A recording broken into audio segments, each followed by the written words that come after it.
Well, it's what we've always expected, and now it's pretty much official. Dennis Allen will be back as the New Orleans Saints head coach in 2024. We got all that and a little bit of land yap for you on today's episode of Locked On Saints. You are Locked On Saints, your daily New Orleans Saints podcast. Part of the Locked On Podcast Network, your team every day.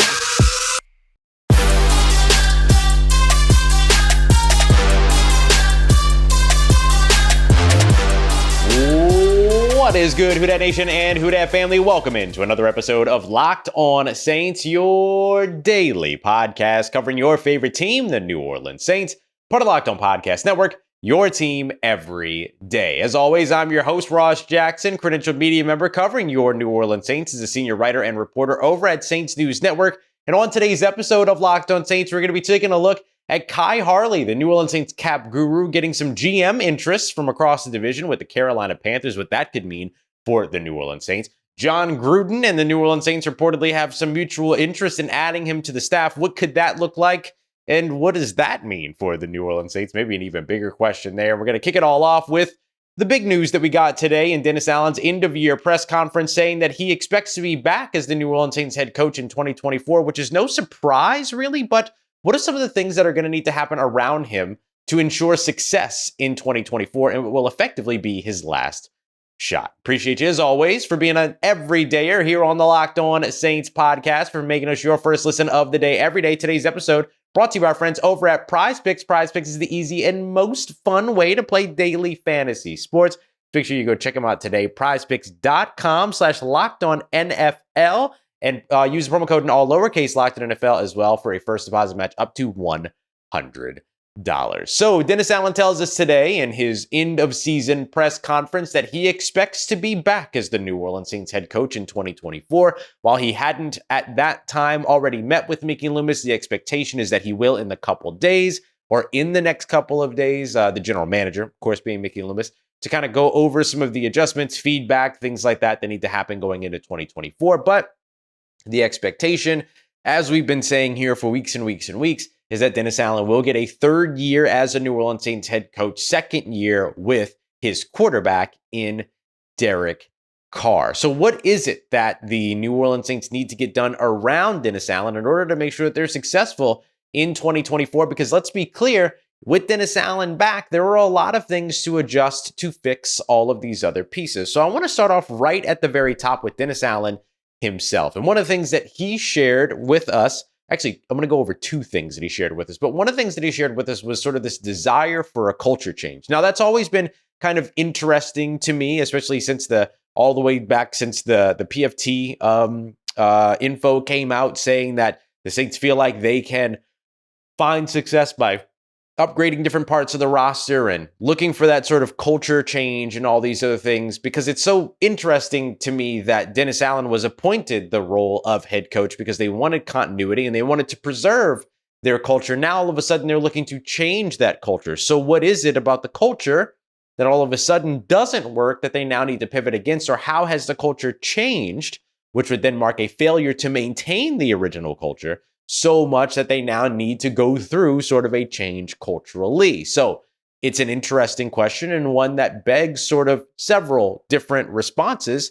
How did we get here? What do the New Orleans Saints need to do next? And what exactly is the culture change that they want? So let's start with how did they get here? Well, first of all, losing breeds a lot of contempt, right? So that's got to be a big part of it, right? This Saints team has missed the playoffs in each of the last 3 years. They were 7-10 last year, a losing record, well underperforming expectations. They're 9-8 this year, a winning record, but still underperforming expectations. And we're still at the point where they needed to sit back and wait for two other teams in the NFC to win in order for them to potentially have a playoff spot, or wait for the Carolina Panthers, or hope that by the time that their game was done, that the Carolina Panthers had already knocked off the Tampa Bay Buccaneers for them to be able to win their division. None of those things happened. So is a part of the culture now being impacted by effectively not winning, right? And certainly not winning to the extent that was expected for this team in 2023. The other thing that's really interesting to look at is how, not just how they got here, but what exactly is the change? What exactly is the culture right now And what is it that needs to change? Is there an over sort of arching, sort of prevailing culture that needs to change? Or are there just individual players or people or personnel or staff or whomever that aren't necessarily buying into the culture that need to be changed? And I think it's a little bit more of the latter. I think when we talk about a culture change, it becomes codified language in a way that can become really sort of spotty and dangerous, because it gives you the opportunity to misrepresent a whole bunch of things, misspeculate on a bunch of things and stuff like that. Whereas if you're looking at some of the messaging that we've been receiving here recently, paying attention to the narratives and the way that they've been changing, this is a New Orleans Saints team that wants a quote unquote culture change, and that at the same time looks to be on the outs with Michael Thomas. There's rumors about a division between Dennis Allen and Marshawn Lattimore, whose contract just got redone in such a way that would allow the team to carry him past June 1st in order to potentially trade him and defer salary cap space down the road, right? Is there something in line or in lockstep between those happenings and now this newly sort of formed narrative about wanting this change of culture in New Orleans that are actually relative to one another? Are there people that aren't sort of accepting the marching orders, and because of that, they become the change in the culture? I mean, you look at that and you juxtapose that to Derek Carr, who is relentlessly positive, Tyrann Mathieu, who has shown relentless positivity. You look at some of the attitudes of the players that were added this offseason: Max Garcia, Jamal Williams, Cameron Irving, all very positive people, all who have a very positive outlook on the way that the team goes. I talked to several players who have their contracts ending this year. They were brought in on one-year deals in 2023 and things like that. I talked to several of them across the locker room on Monday, and every single one of them told me that they hope to be back in New Orleans in 2024. So there's some piece of the culture that's working, which means that there's already something there. So is the culture change really all around trying to actually ward off an oncoming culture change? Gives you a lot to think about if you consider the idea that there might be a division between where the roster is and where the coaching staff is. Maybe it's not that that division is fully fractured, but that there is a division within the locker room across some players and other players that are going to lead to that quote unquote culture shift. So how do you avoid that? You make those decisions that are tough to make around those players that could potentially breed that level of contempt. So could be very interesting. Could just be me speculating dangerously. Like I said, when you have something like a big umbrella concept like culture in the NFL, it's easy for that to get dangerous. It's easy for that to be misconstrued. But maybe what we're talking about here isn't an overarching culture, and instead it's threats to what culture they're trying to hang on to. And is it a good choice to hang on to that culture? Is what they're trying to preserve or change to the right choice? Or is what already existed or the change that has been forthcoming the right choice? That we'll have to wait to find out. The other thing that I thought was really interesting when it came to Dennis Allen is aggression, right?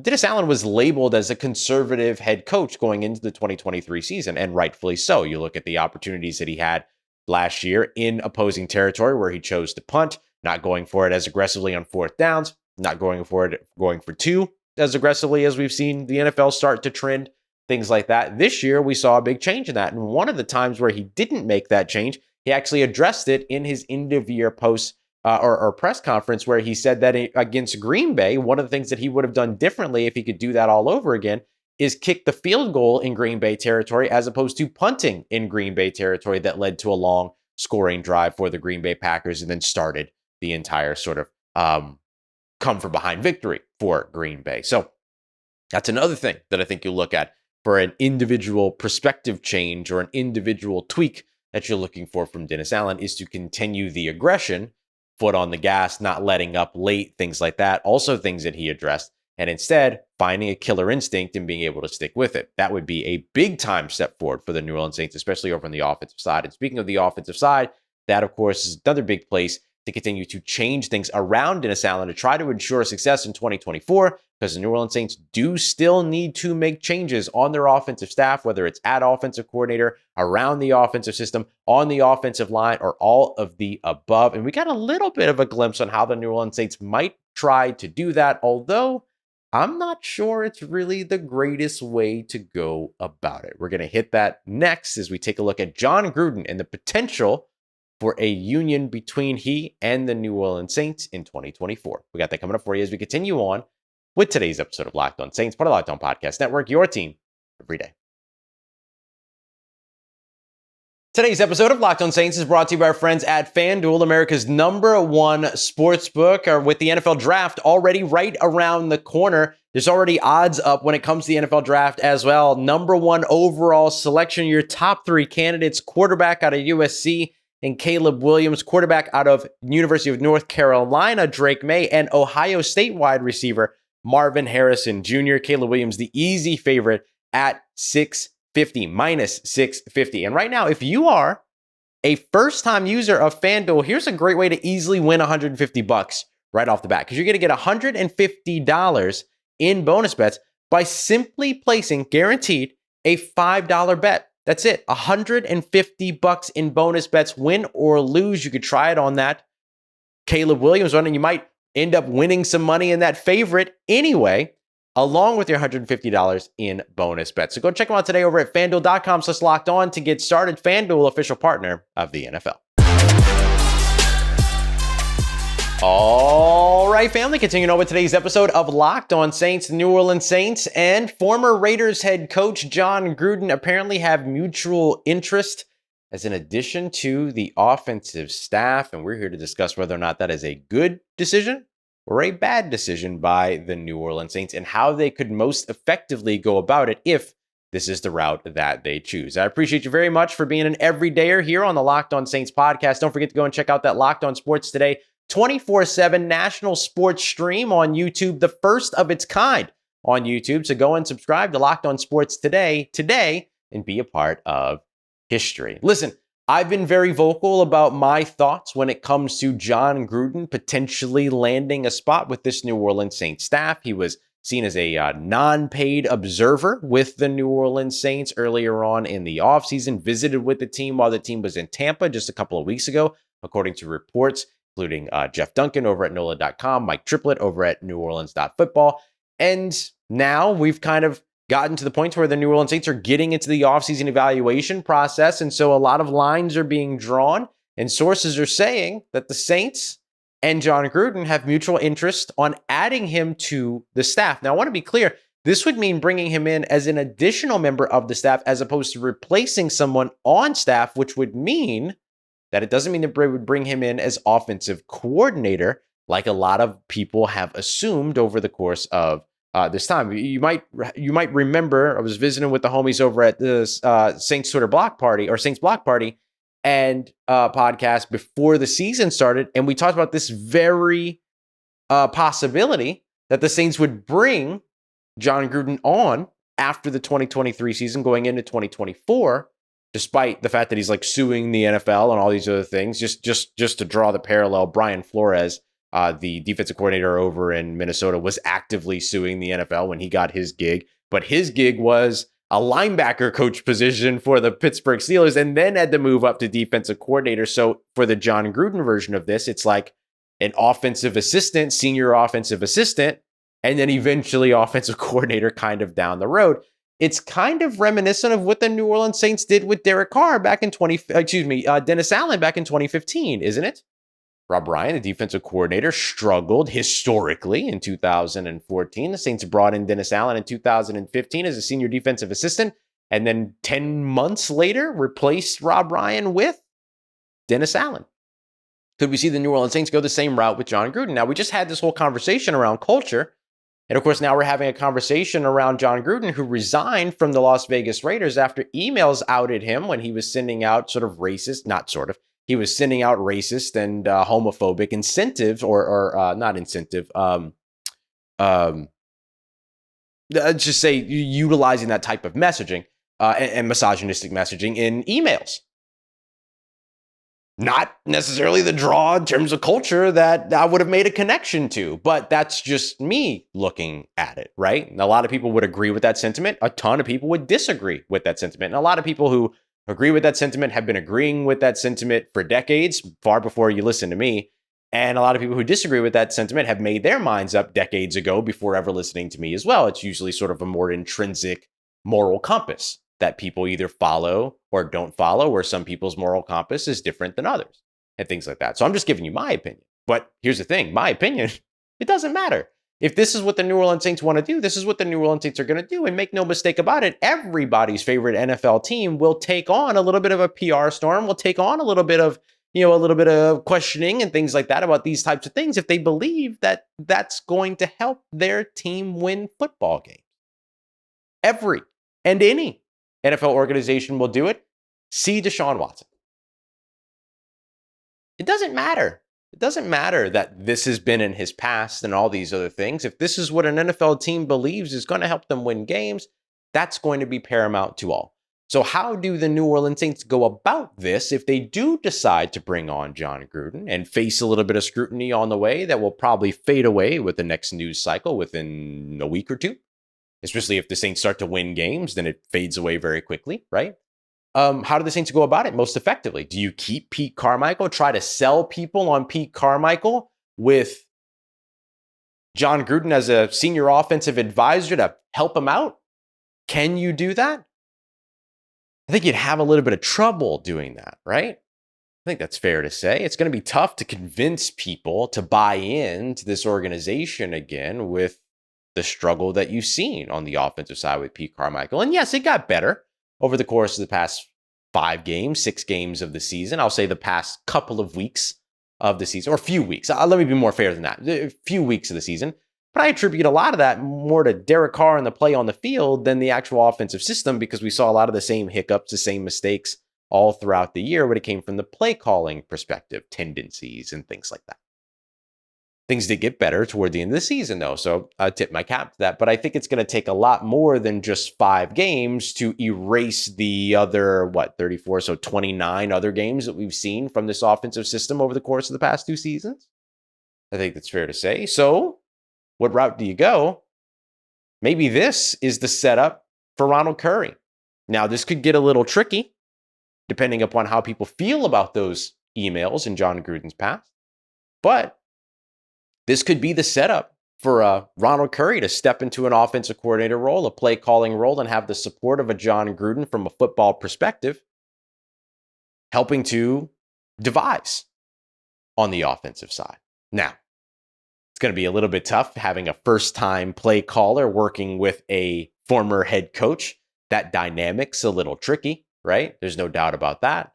But which way do you go with it? And do you allow Jon Gruden to be your play caller if you go that route?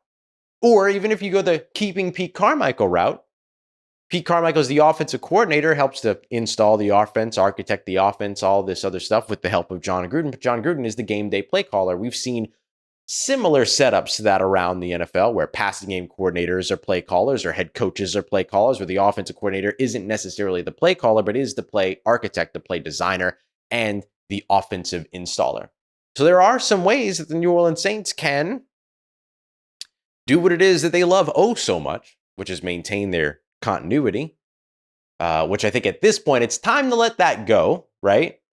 And this would be a version of letting it go without publicly letting it go. Could be interesting. And again, all of the criticism, all of the scrutiny that would come along with it is a storm that the New Orleans Saints and any NFL organization would rather weather if it's going to include winning results at the end of that storm. Any NFL organization would do that. So what's my opinion on it? Doesn't matter. If the New Orleans Saints feel that this would help them win games, it's absolutely the way that they'll go. But how they organize the structure, what it means for Pete Carmichael, what it means for Ronald Curry becomes very, very interesting and something to keep a very close eye on as the New Orleans Saints start to have those conversations over the coming days.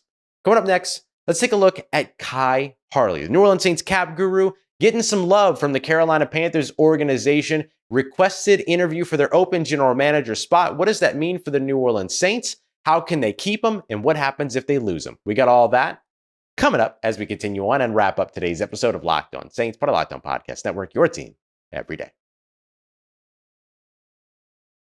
Today's episode of Locked On Saints is brought to you by our friends over at Prize Picks. Prize Picks is the easiest and most fun way to play daily fantasy sports. Simply doesn't get any better than Prize Picks. And especially right now with the NBA season underway and the NFL playoffs still ongoing, did you know that you can actually combine bets to make things even more fun? Let me give you an example here. You could go LeBron James and Travis Kelce, let's say, once the Chiefs are back to playing in the playoffs. And you can take a combo of 10.5 3-points made and receptions. You pick more or less. Well, they combine for more or less than that, and boom, you're off and running. How much fun is that? And now, of course, they also offer their reboot policy, which allows you to reboot different entries if somebody gets injured in the first quarter that you have already made a play on, but can't return until the second quarter. They are the only daily fantasy sports platform with an injury insurance policy. So go and check them out today. Go to prizepicks.com/LockedOnNFL. Use the promo code LockedOnNFL for a first deposit match up to $100. Prize Picks, daily fantasy made easy. Let's get it, Who Dat Nation. Wrapping up today's episode of Locked On Saints with a big potential loss that could be on the way for the New Orleans Saints. And New Orleans Saints Vice President of Football Operations and Assistant General Manager Khai Harley. Want to say once again, thank you very much for making Locked On Saints your first listen of the day every day. Make sure you come back for tomorrow's episode. Thursday's usually crossover Thursday, but with the New Orleans Saints now out of the playoffs, let's take a look at their draft position. And I still need to give you my full thoughts on the New Orleans Saints getting Jamal Williams that touchdown at the end of the game. We're going to go through all of that in tomorrow's episode on Thursday. Had to bump a little bit of our programming because there was so much big news today with Dennis Allen saying that he is expecting to be back as New Orleans Saints head coach in 2024, basically confirming what we've thought for weeks and weeks and weeks. The Jon Gruden rumors that are now circulating around the New Orleans Saints and what that could potentially mean. I hope I did everyone service in terms of trying to break down sort of the complications of all of that and the complexity of all of that, what could be, what couldn't be, and everything. It's a landmine of a situation to navigate, but I'm here to step on some landmines for you as long as it gives you the information that you need.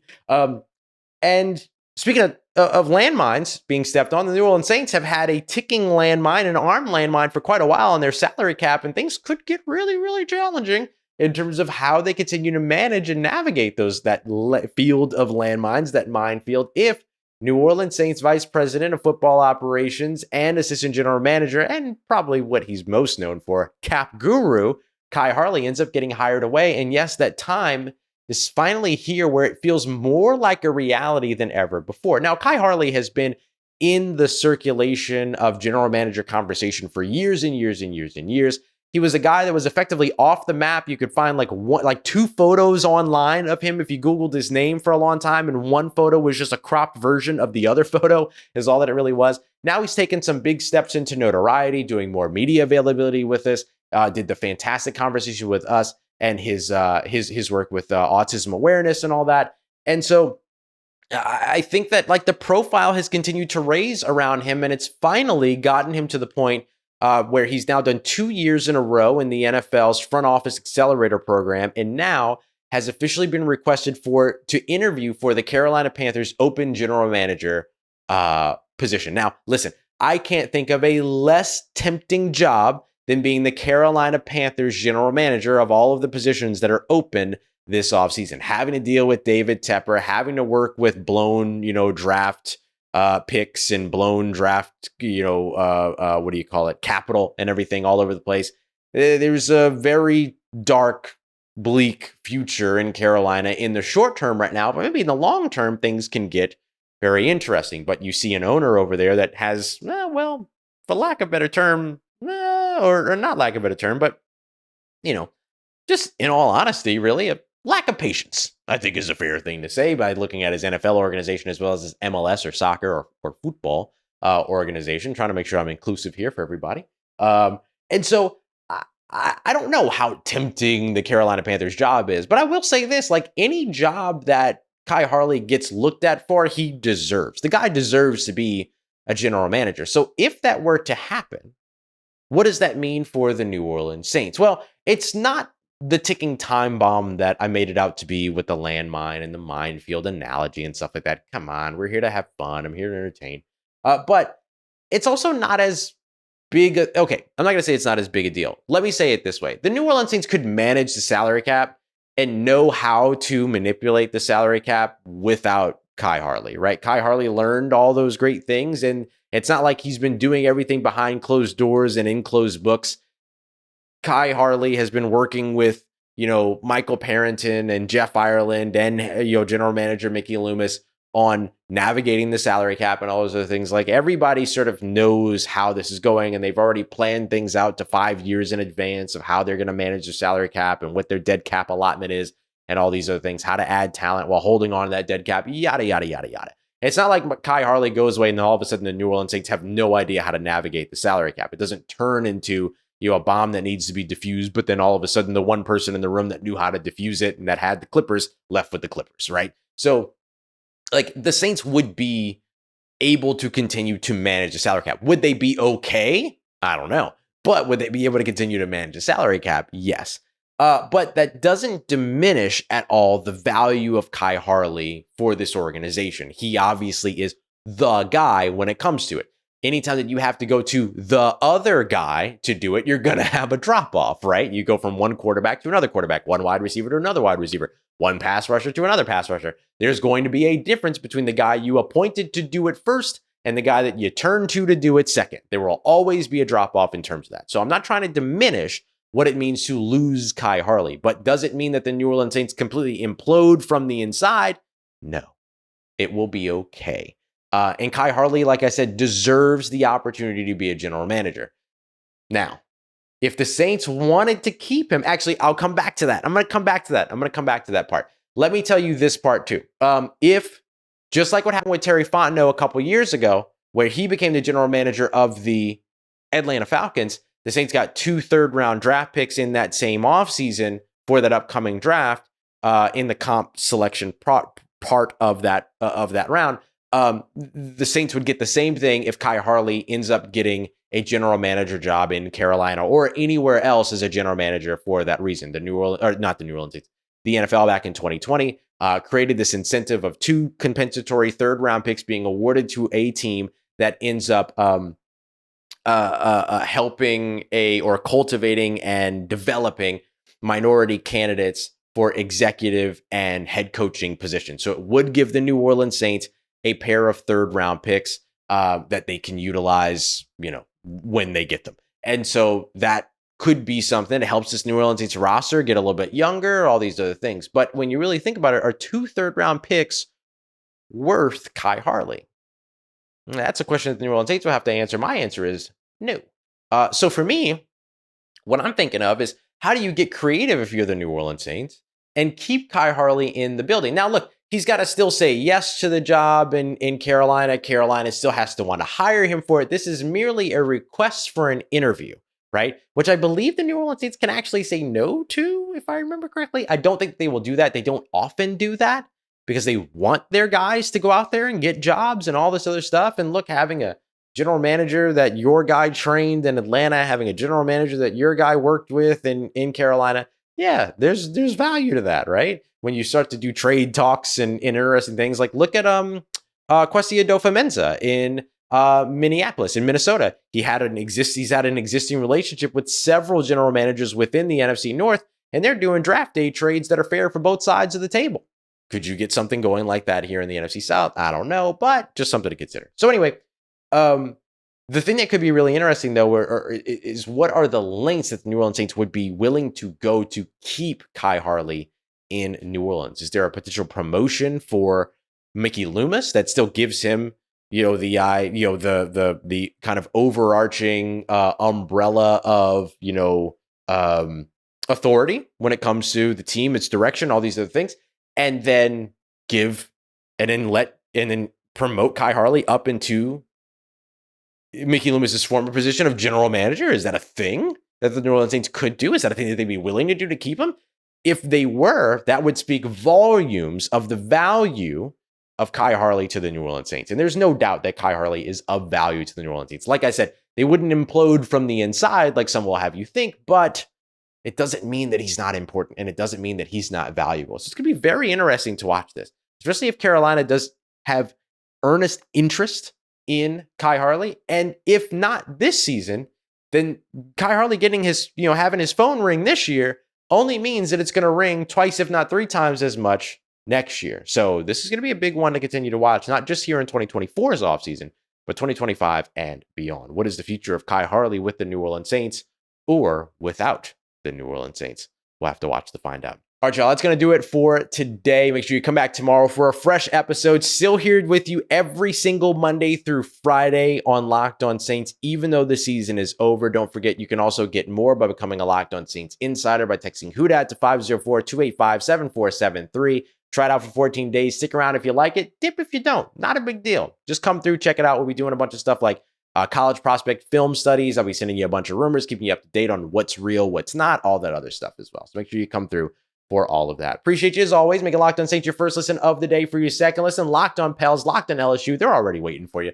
Go and check them out. Jake Madison and Caroline Fenton over here with Locked On Louisiana. Appreciate you as always. Make it Locked On Saints a part of your day, part of your routine, for saying yes to me and the show. As always, if you see me, please say hi. If you need anything else around your New Orleans Saints in between these episodes, make sure you follow me on your favorite social media at Ross Jackson, NOLA. Hit me up. Let me know how the family's doing. Let me know how you're living. Let me know how you're momming them. And trust Who Dat Nation, I'll holla at you.